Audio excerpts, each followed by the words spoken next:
Glenn Turner was returning home early in the morning after a long shift at the hospital. He was eager to get some rest. However, he was also excited about some news that he couldn't wait to share with his wife, Alexa. Married for 8 years, their relationship was built on trust and mutual support. He was confident that Alexa would be thrilled with his news. Hearing the key in the lock, Alexa came out to greet him and kissed. "Hi, dear. How are you? You seem mysterious," the woman said. She went to the kitchen and started preparing a hearty breakfast, waiting for Glenn's explanation. "I've been offered a position at the Med Expert Clinic," Glenn announced. "Wow! Is that the clinic your former department head opened?" "That's the one. Can you believe it? Dr. Hammond called me today. I feel so uplifted." "Glenn, that's fantastic. You deserve this. He wouldn't just call anyone into his business. He must strongly value you as a specialist." "I was the best at the academy," shrugged Glenn. Glenn didn't doubt himself, but he was still in disbelief about his good fortune. The salary of a city hospital worker vastly differed from that of a clinic doctor. However, what truly attracted Glenn to working at Med Expert was the chance to conduct his own medical research, thanks to the funding from various sponsors. "You have to accept it. You deserve it. Just think about the opportunities that will open up for you. At the hospital, the management is stifling you. There's no growth." "But Oliver is also there," Glenn reminded his wife softly. Glenn had been friends with Oliver since their days at the medical academy, but they had quickly become foes. Glenn was a kind soul who rarely spoke ill of others and always attempted to understand their actions. On the other hand, Oliver was outspoken about his displeasure and never avoided being mean. "Well, let it be," Alexa carelessly dismissed with a wave of her hand.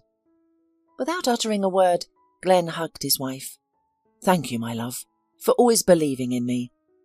The woman smiled happily and hugged him back, reassuring him, "You will succeed. Don't even think of doubting yourself." After a few hours of sleep, Glenn woke up and without wasting much time, he called his former supervisor. "So, my dear, do you agree?"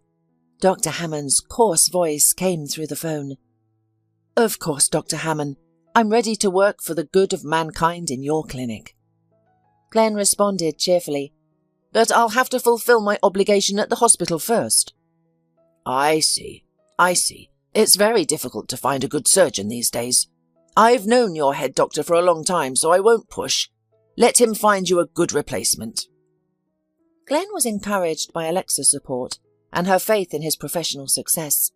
Even the presence of her husband's rival in the form of a former friend did not shake her faith in him. She was firmly convinced her talented husband would save numerous lives. At his new place of work, Glenn was continuously astounded by the pricey equipment, which he had only dreamt of before. He was also pleased with the organization of the work process and the full staff of medical personnel. "Hey, you!" Somebody addressed Glenn on his first workday. He immediately recognized that voice. "Who gave you that uniform?" "Hello, Oliver," Glenn replied discreetly, not responding to the man's comment. "And it's you. I mistook you for an orderly. I see someone unfamiliar is walking around. So Dr. Hammond also dragged you here." "Well, you're not the only one from our graduating class to glorify the name of our academy. I have to go. I'll see you around sometime." Glenn breathed a sigh of relief, grateful that Oliver hadn't upset him with a foolish prank. He was always trying to humiliate his opponents or ridicule them. Glenn once enjoyed such pranks, but he had matured since then. Glenn was fully consumed by his job at Med Expert Clinic. He appreciated that his wife had chosen to become a housewife because he was too exhausted to do anything else after his shifts at work. The initial months at his new job were challenging. His colleagues were not exactly welcoming, and he had to earn their trust and the nurses' respect. And of course, Oliver made things even more difficult by often recounting incidents from their residency in which Glenn appeared inept. Meanwhile, Glenn was so engrossed in his professional issues that he failed to notice Alexa and the changes in her mood. But one day he realized that something was off about her. She would drop things, bump into furniture, or just stand thoughtfully in the middle of a room. "Something's bothering you." Glenn moved away from the couch to approach her. "Alexa, are you okay?" "I want a divorce," she said softly, and Glenn didn't immediately make out the words. "What?" "I want a divorce. We need a divorce." "What are you talking about?" he asked in confusion. "I'm infertile, Glenn. Infertile. How many years have we been trying to conceive a child? I've had a checkup, and it's not possible. I can't give you a child, and without that, there can be no marriage. You'll be unhappy with me, and you'll end up hating me." "Oh, dear, you scared me so much," Glenn replied, clutching his forehead. "Why so drastic? Silly." He hugged Alexa. "We love each other. That's the main thing. If we can't have our own child, we can adopt." "Really?" Alexa asked through her tears. "Of course, honey. Come here. You've been torturing yourself for months in vain. You can always count on me. Always. We're a family. Don't be afraid to discuss important things with me." Glenn had dreamt of becoming a father, but he hadn't realized how much their struggles had affected his wife. She had never complained about wanting to become a mother immediately. To cheer her up, he proposed that they contact the local orphanage and meet some children. And so they did. "Isn't she wonderful?" Alexa asked, her face lighting up with a smile as she watched her husband look at 3-year-old Kira. The couple was charmed by her ringing laughter and blonde curls. "Really?" Glenn agreed. The adoption went smoothly. A promising surgeon and his wife were deemed excellent potential parents for the little one, who was abandoned in infancy by her indifferent parents. "Who's there?" "Daddy!"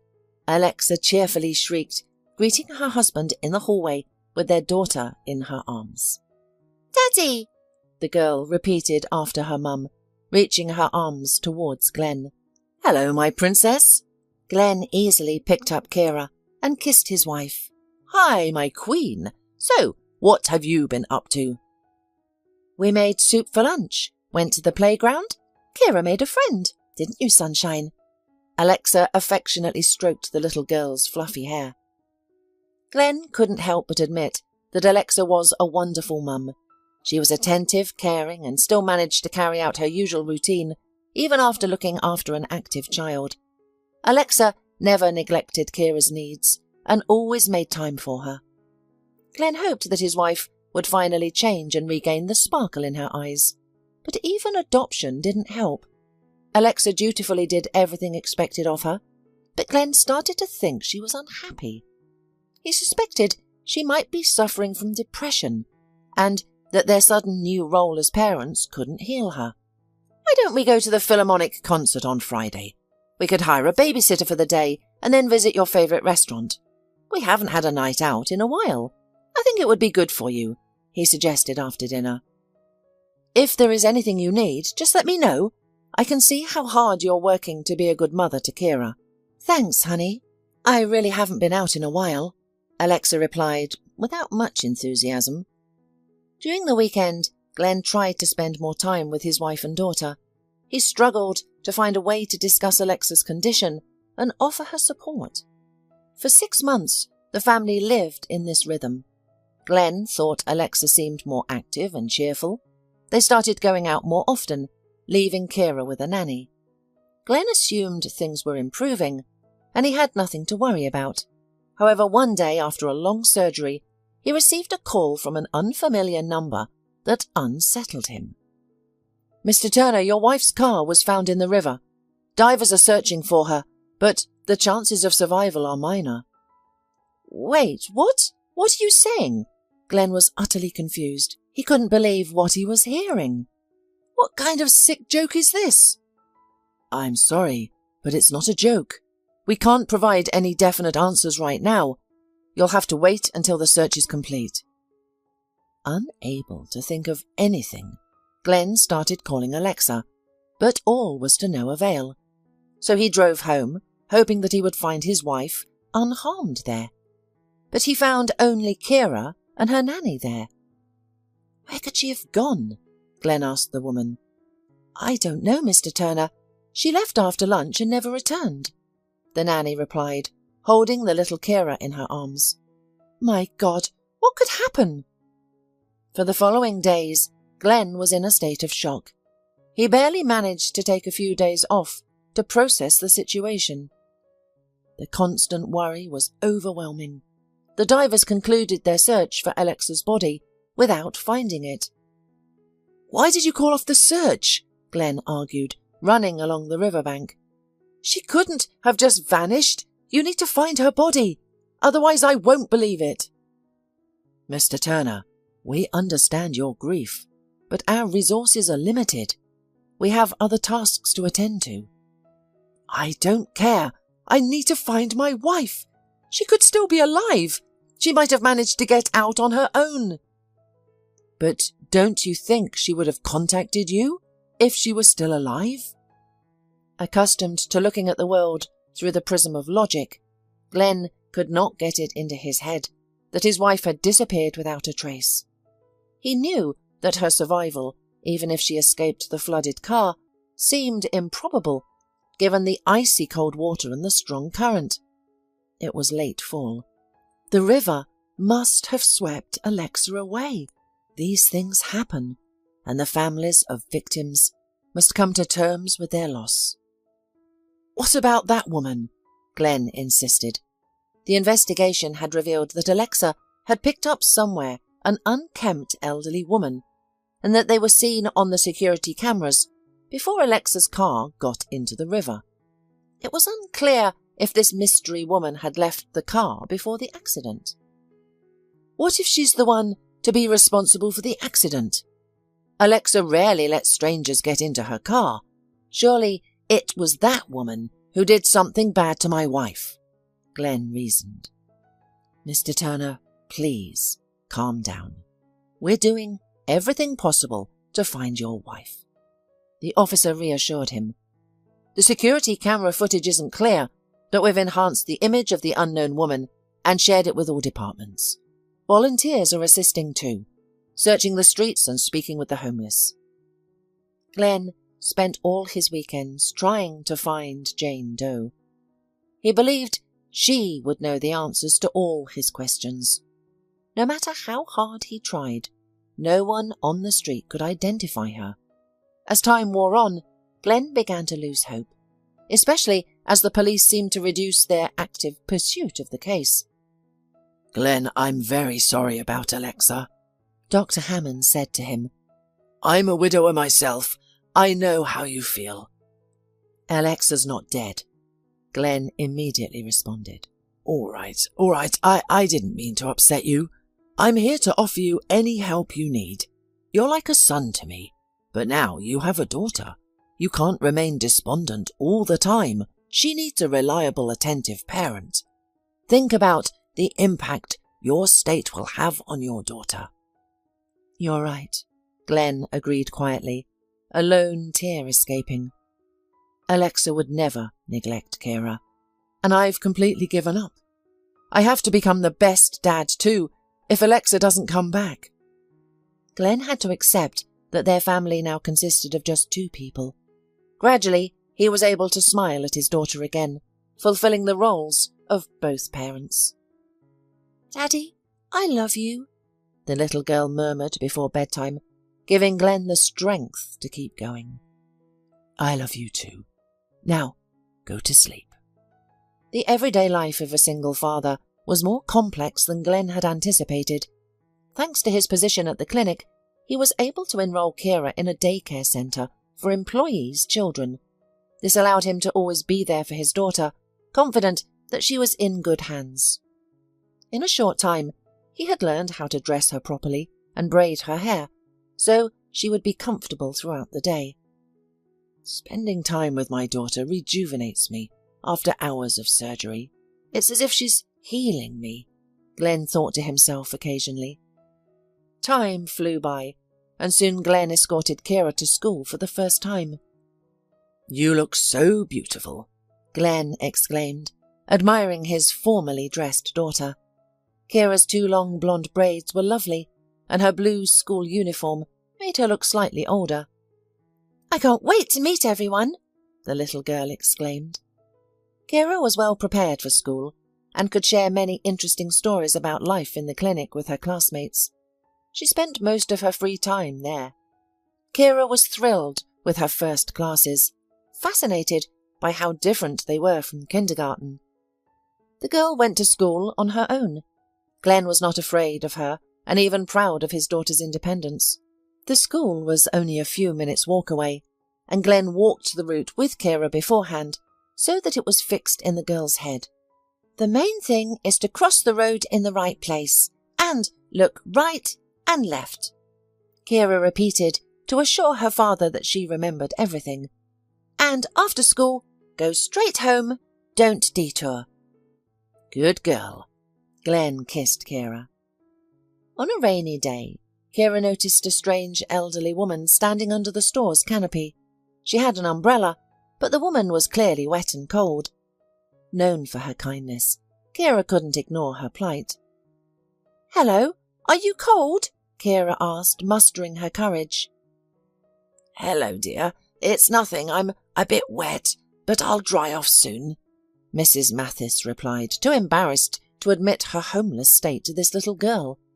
Most children believe that a successful future awaits them, a good job, a new home, a family, and other achievements. However, it's possible for someone to lose everything instantly and struggle to recover. "I invite you to my home.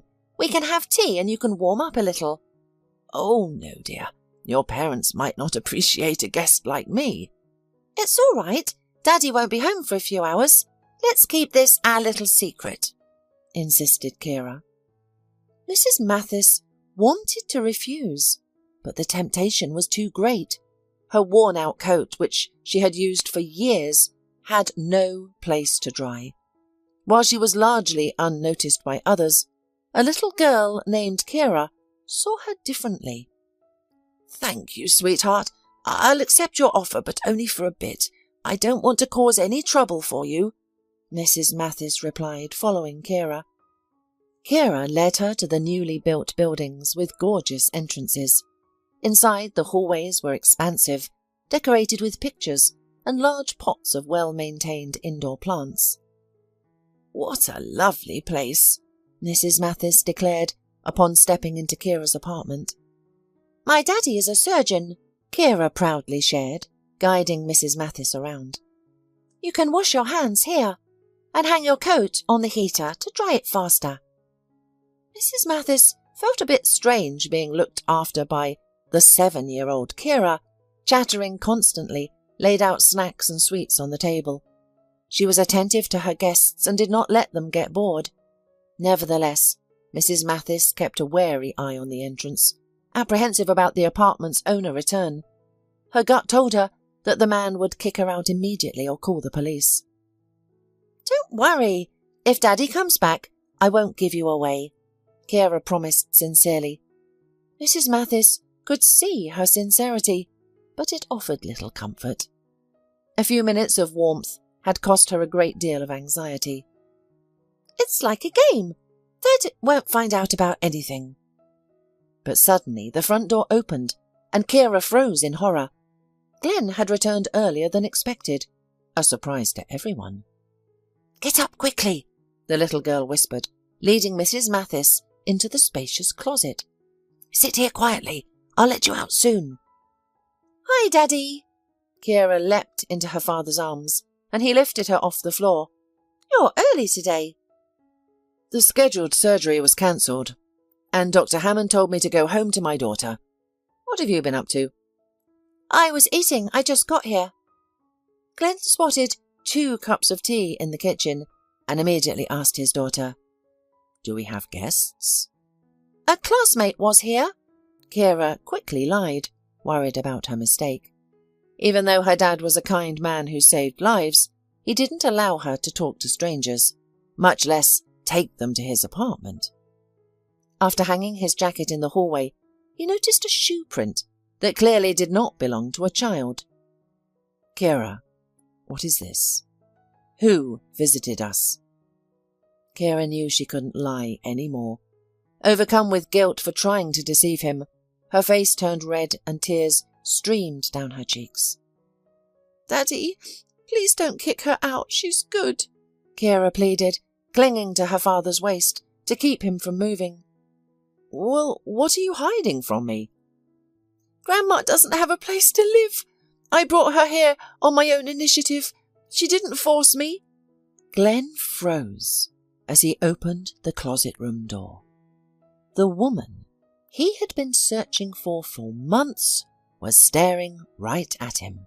It was the same woman who had been in Alexa's car that fateful day and then vanished as if she had never been there. "You!" Glenn exclaimed, taken aback. "Are you tormenting my family? First, my wife drowned because of you. Now, you're after my daughter?" "What are you talking about? I don't understand what you're accusing me of," responded the scared guest, hoping to exit the apartment as swiftly as possible. She didn't want any trouble or involvement from law enforcement. She regretted 100 times that she had agreed to the offer of the kind-hearted girl. "4 years ago, you got into the car with my wife." Glenn pulled out a printed photo of Mrs. Mathis from his office drawer, taken from that very video camera, and shoved it in her face. "Isn't this you?" "Yes, what's the issue?" The elderly woman looked perplexed now. "You were the last person seen alive with my spouse that day. After that, her car plunged into the river off a bridge. Her body was never found. I spent a considerable amount of time searching for you, thinking you might know something, that you could help me. Alexa's death remains a mystery to our family. No one could explain why she was in that part of town or why she picked you up." Mrs. Mathis began to cry, understanding that she had become entangled in a complex and distressing story. "Please forgive me, but I barely remember what happened. It was the first and the last time I met your wife. Please accept my condolences. I was unaware that such a tragedy would befall her. We had been driving together for about 20 minutes. I was cold, so I hitched a ride to the shelter where I spent the night. I don't know anything beyond that." "No? You must know something." Glenn refused to believe her. "You might have heard or noticed something. Only you can reveal what the investigation couldn't. I was hoping you could shed some light on my wife's death. The police suggested it might have been suicide, but that seems unlikely. Alexa desperately wanted a child, and we had Kira." Glenn glanced affectionately at his daughter, who was standing in the doorway, listening to the adults converse. "I swear to you, I know nothing. I didn't harm your wife. May her soul rest in peace. We met by chance. I just happened to be in the right place, and we said goodbye. She definitely didn't seem able to harm herself," Mrs. Mathis explained. "How can you be so sure?" Glenn asked, giving her a tense stare. "Isn't your name Oliver?" Mrs. Mathis inquired, which only confused Glenn. "No. Why?" "She called someone, and called him affectionately Oliver. I immediately assumed he was someone special to her. They only talked for a couple of minutes, but your wife seemed perfectly content. She had a playful tone, and they were discussing an upcoming meeting, so it's unlikely she was planning to commit anything terrible."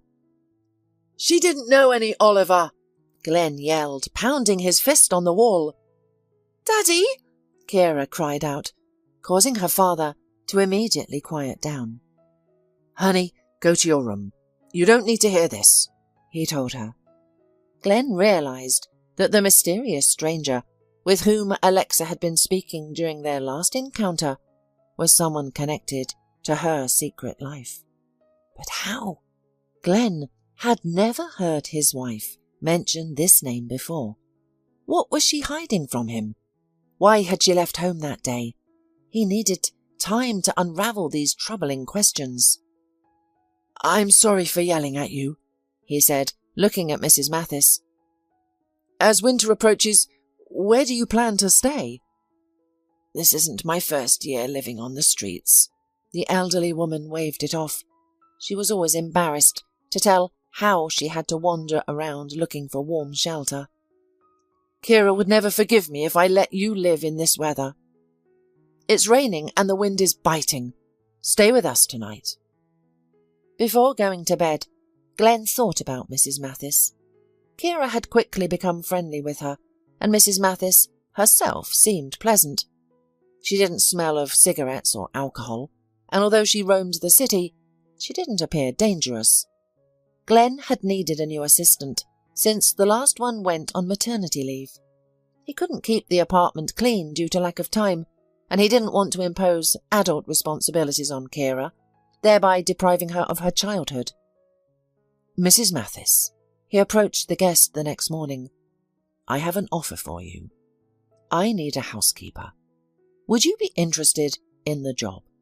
You can live here and I'll ensure your pay is fair. Kira is often bored when she's alone. She likes you." "My God," Mrs. Mathis exclaimed, placing one hand on her face and the other on her heart. "Are you serious?" Yes.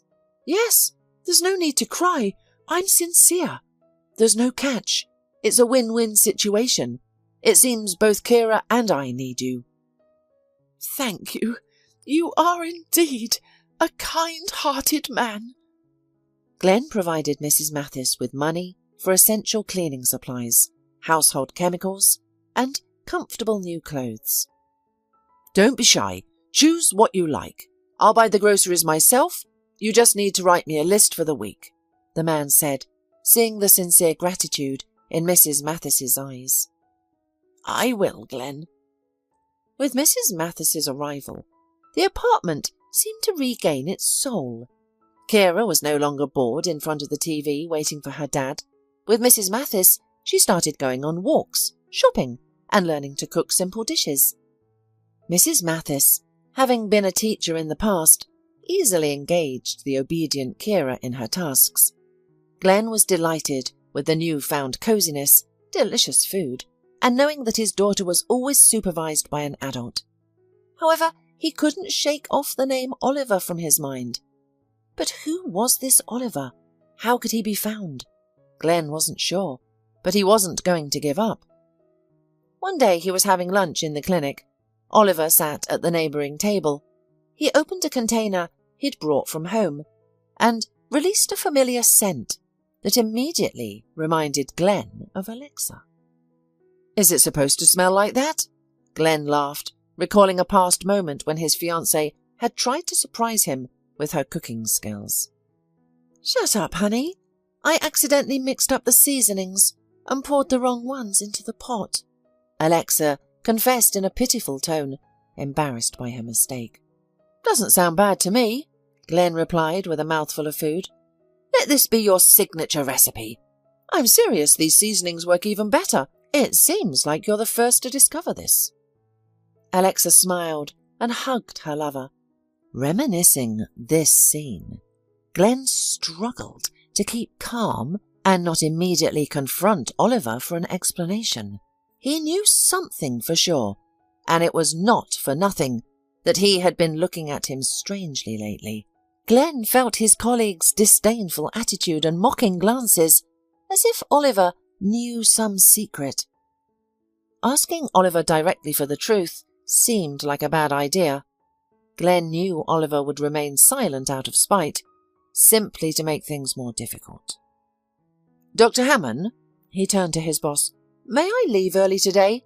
There are no scheduled or urgent tasks." "What's the matter?" "Two surgeons are fleeing from me today," he exclaimed, throwing his hands up in frustration. "They're urgently calling for me at school." "All right, go. We'll manage somehow." Glenn managed to leave at the same time as Oliver. Curious about his actions, Glenn decided to follow him. The pursuit led the man to a supermarket. He didn't dare to follow Oliver inside. It would be suspicious if he saw him in this neighbourhood where they had never crossed paths before. What Glenn saw next literally nailed him to the seat of his car. Oliver came out of the store holding the hands of two little twins, and next to them came a woman with a stroller. It was Alexa. She had the same hair, same face, and same gait. Glenn did not know how to react. It was impossible. Is Alexa alive? Is she the mother of Oliver's children? How could this be? Resisting the urge to confront them in the middle of the street, he waited until the whole family got into Oliver's SUV and drove up to a one-story house behind a secure fence. At this point, Glenn's patience ran out. He approached the couple as they were helping the children out of the car. "That's how it is," he said loudly, and the woman shuddered. "Alexa, why did you do this to me? I couldn't find peace. I've been searching for you all this time. How could you leave me like that? You're a monster." "Okay, calm down," Oliver intervened, pushing him away from Alexa. "Don't touch her. Alexa, take the kids and go home. I'll handle this." "No, she stays," Glenn demanded. "I want an explanation. No one is leaving." "I'm sorry, Glenn. It was necessary," Alexa replied, holding her children closely. "You said you were infertile," Glenn exclaimed in disbelief. "What did I do to deserve this?" "Don't talk to her," Oliver threatened. "There's nothing to discuss now. Forget her and let us live in peace. We've been in love for a long time, but my career would have been over if Alexa had just left you for me. You're close with Dr. Hammond. I knew he'd side with you and kick me out of the clinic. It's not a good idea to argue with people like him.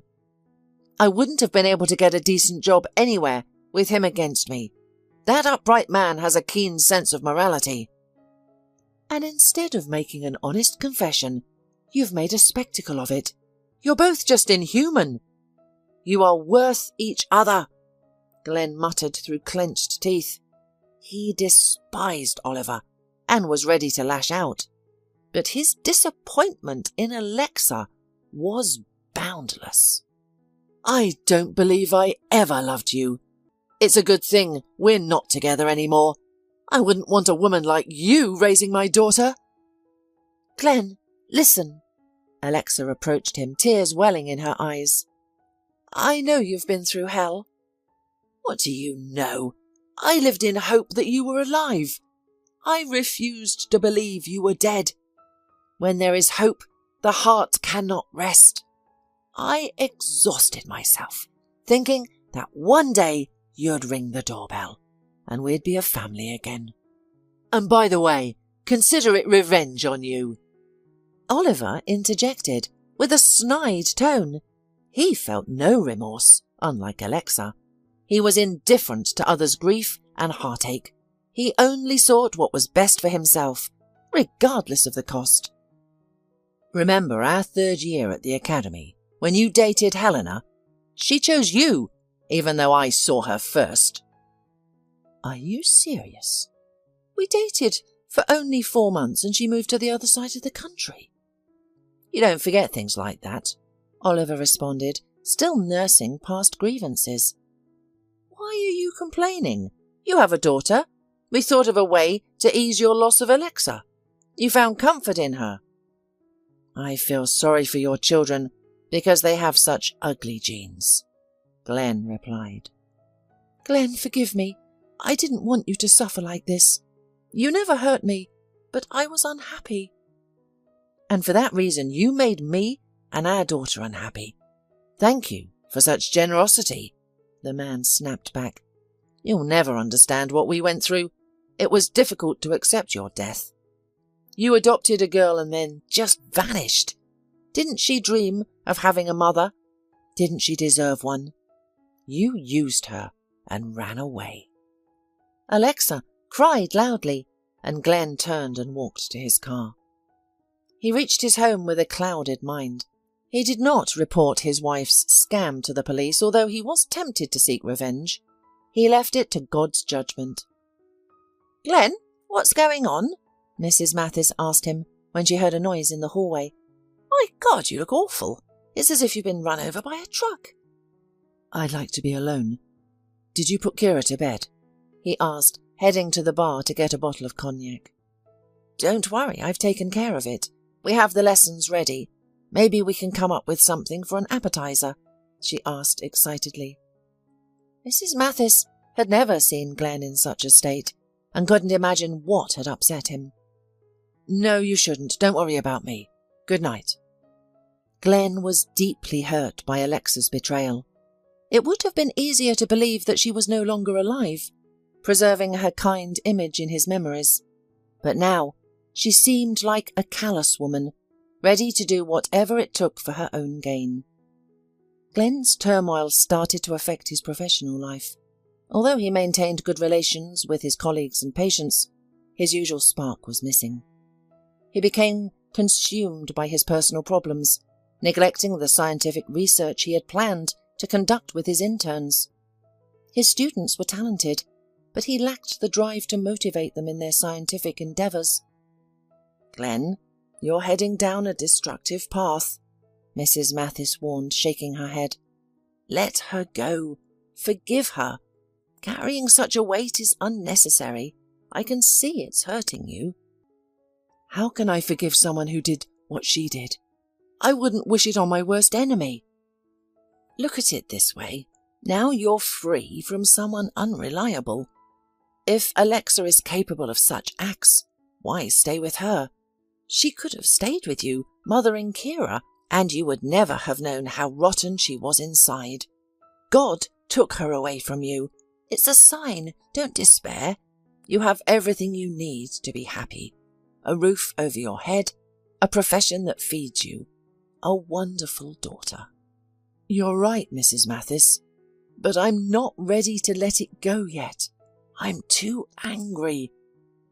You know, I've also been through terrible things. Maybe my story will make you think, and you'll start to appreciate what you have," Mrs. Mathis said, finally deciding to share something personal. "My daughter Samantha left home at the age of 19. She was a student. She fell in love with a biker.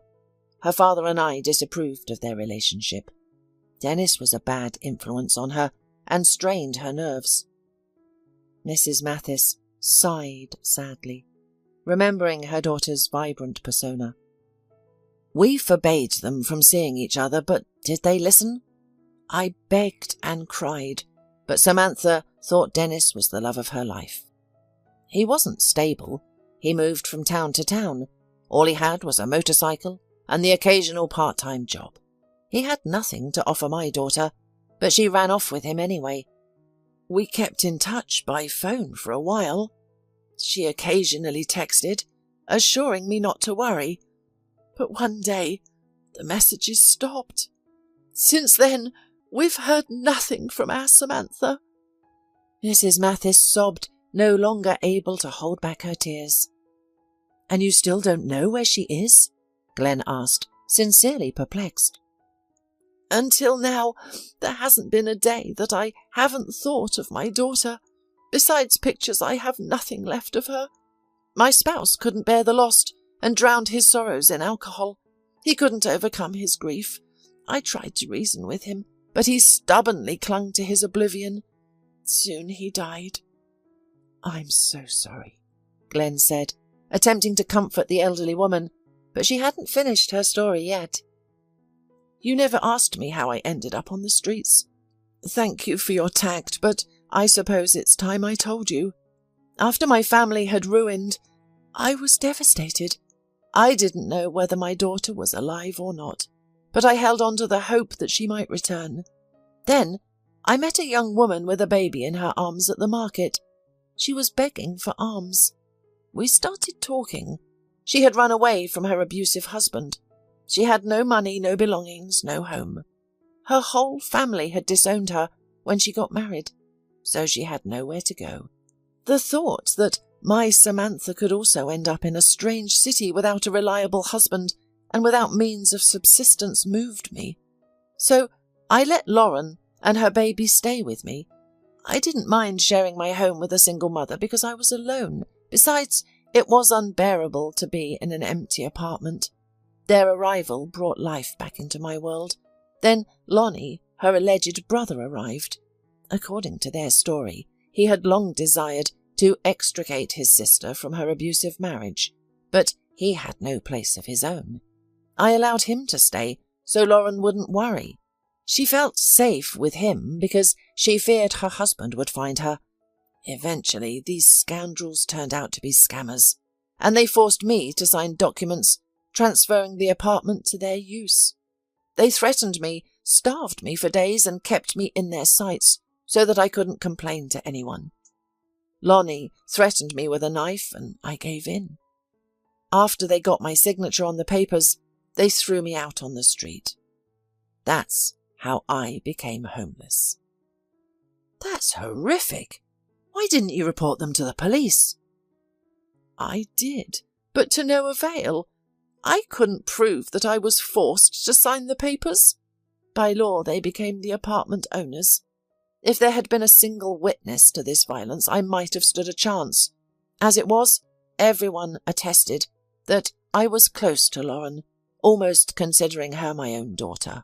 It's difficult to believe that such injustice exists in our era. Glenn shook his head. I'm extremely grateful for your empathy. No one has shown me kindness in a long time. They deemed me a beggar and a layabout. Who would need me at my age? They only hire young girls now, and no one would let me work with children.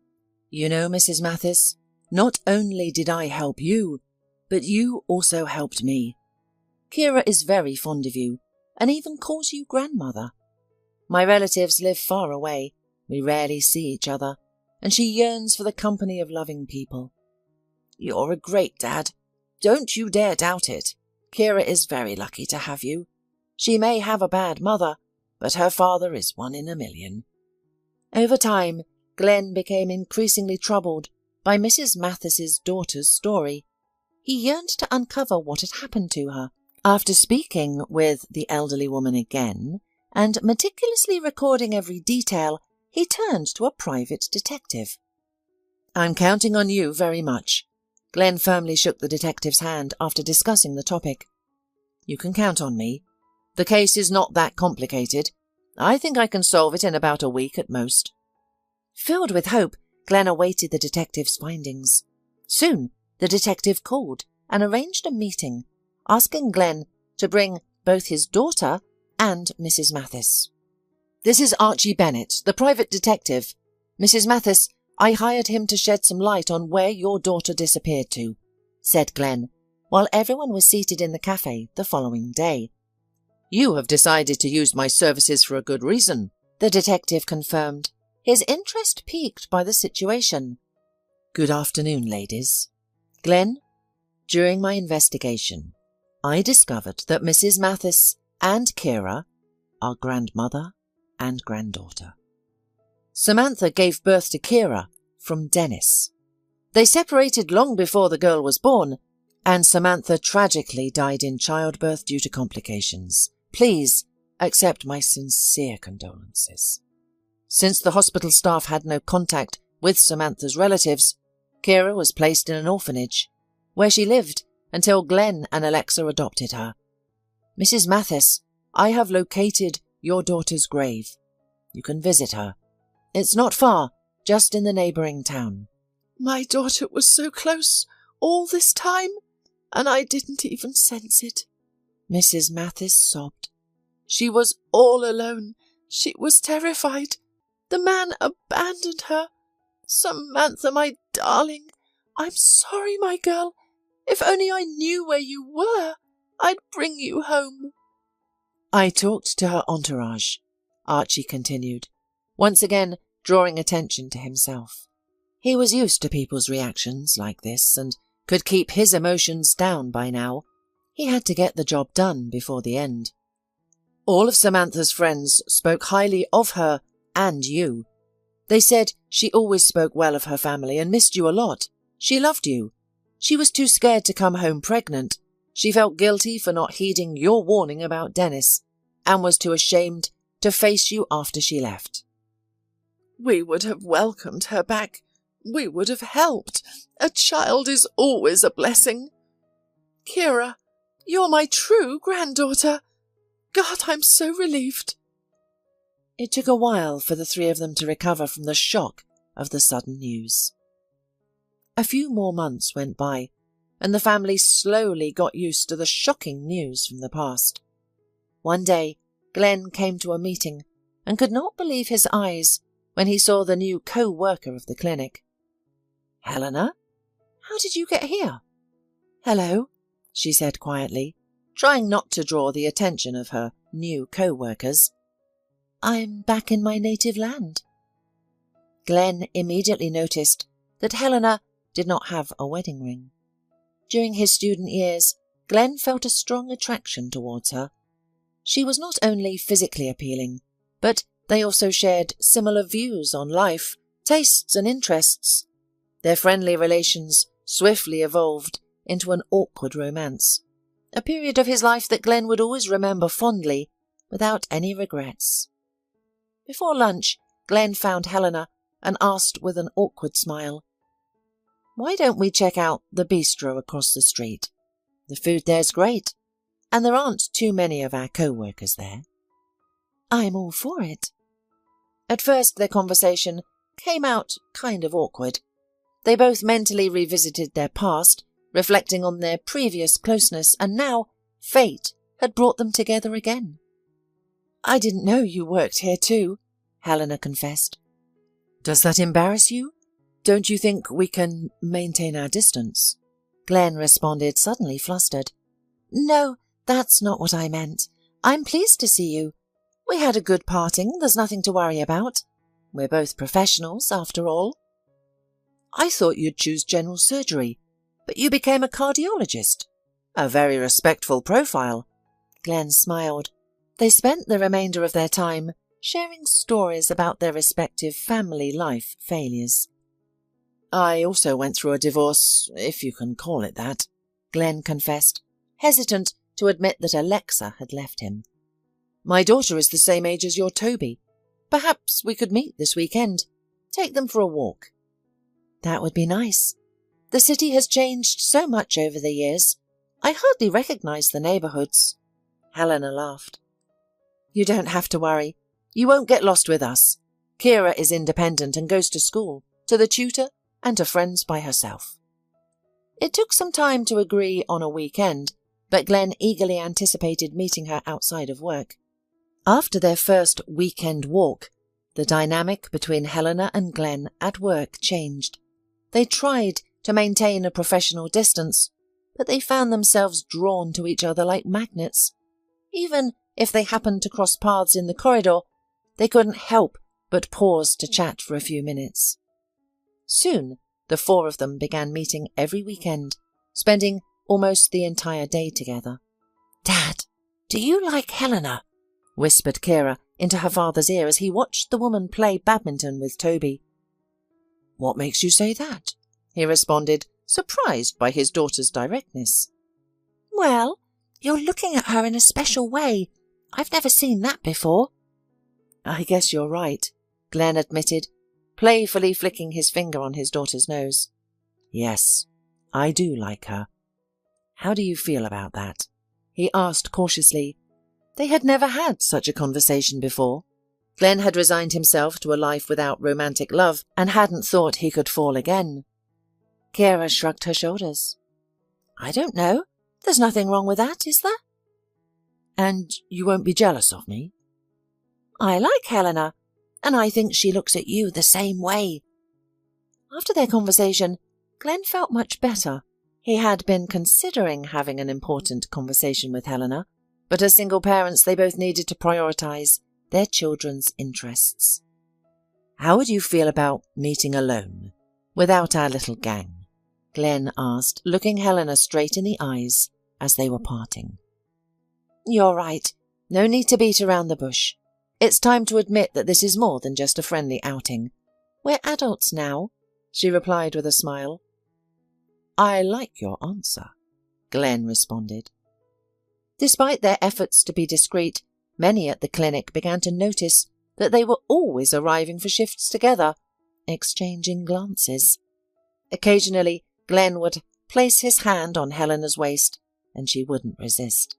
Hey, you! Are you even going to invite me to the wedding? Dr. Hammond interjected, trying to get the attention of the couple who were already heading for the exit. Glenn smiled. How did you know? We're really getting married. But we still need to decide on a date, Helena added. That's right, agreed Dr. Hammond and winked. So, I wait an invitation. Helena and Toby were often guests at Glenn's home. Mrs. Mathis approved of Glenn's choice, describing his beloved as a decent, economical and loyal woman. And she is also the best cardiac surgeon in the neighbourhood, Toby declared proudly, boasting about his talented mother. That's very appropriate, little one, Mrs. Mathis laughed, patting the boy's head. You must grow up to be as smart as your parents. First, you'll be proud of their accomplishments, and then they'll be proud of yours. After dinner, Glenn sent Mrs. Mathis off to rest, assuring her that they could handle the kitchen clean-up. Everyone's asleep. It's just us, Helena murmured, embracing her lover from behind. Don't do that, or I'll break the plate inadvertently, Glenn responded, laughing softly. We need to consider expanding our living space. Do you prefer an apartment or a house? Let's look near the clinic to shorten our commute. And consider the school's location. Oh, more logistics to think about. Well, then, I suggest we keep the ceremony modest.